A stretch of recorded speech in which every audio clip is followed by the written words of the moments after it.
Hello my beautiful friends, welcome back to another video. Really good to see you here.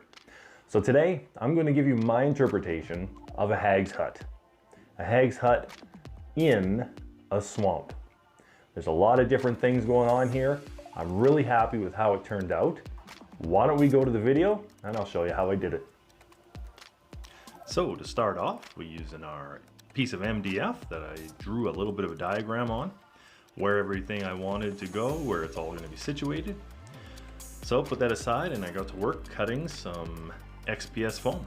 This is going to be the cliff, the highest point on the diorama where the house or the hag's hut is going to sit. So I took my hot wire cutter and I went to work on this piece of foam, cutting it nice and jagged so that it would look like a cliff. And there it is.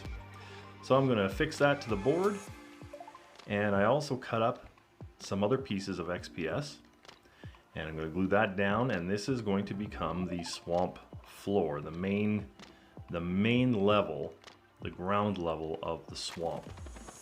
So I just took a bunch of these pieces, hot glued them to the MDF, and there we have it. Next off, I just cut up the edges of those boards, or pardon me, of those pieces of foam, and that's going to become the edge of the water. And there you can see it there.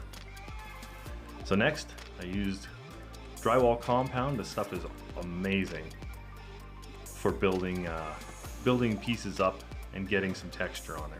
So I just did that pretty much through the whole piece. Then I set that aside, let that dry for a while. And here is the building of the hag's hut. This is a very, very simple hut. Basically just a square, a cube with a roof on it. And just a little bit of an interesting roof. A little bit of an angle on the front. I thought that might look really interesting. So after that was done, put together, I went to work on putting on the wood siding, the wood planks to make up the look of this hut. So just use some glue, some Mod Podge, and put it all on. And there you have it there. So the next part that I moved on to was I made sure and got this a nice color brown. This started off as a burnt umber and I added some other colors to make it look really weathered. A little bit of gray in there as well. So yeah, there it is. Once that was all done, I did something that I thought was really interesting. I wanted to make the roof look like it was made of wood, but also of tree limbs holding up the moss on the roof. So I put a whole bunch of these little twigs that I had and glued them on so that they would look like that was part of the roof structure. And that came out really cool looking. Really like that. And then moving on with the roof. So this here is tacky glue. Put some tacky glue on there, and then I took some dollar store moss.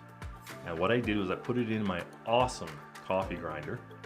That thing is a beast, I'll tell you. It will grind anything. So put that moss in, and I did a coarse grind on it, and then just sprinkled, tapped the moss on top of the roof there.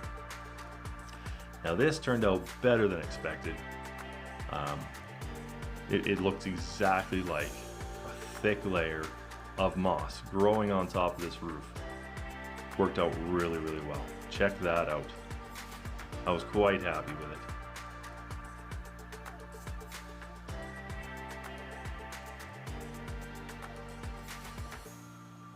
So then I started to paint the rest of the base, just giving it some color on the bottom before I went to work with the flocking and the vegetation that I was going to put on here.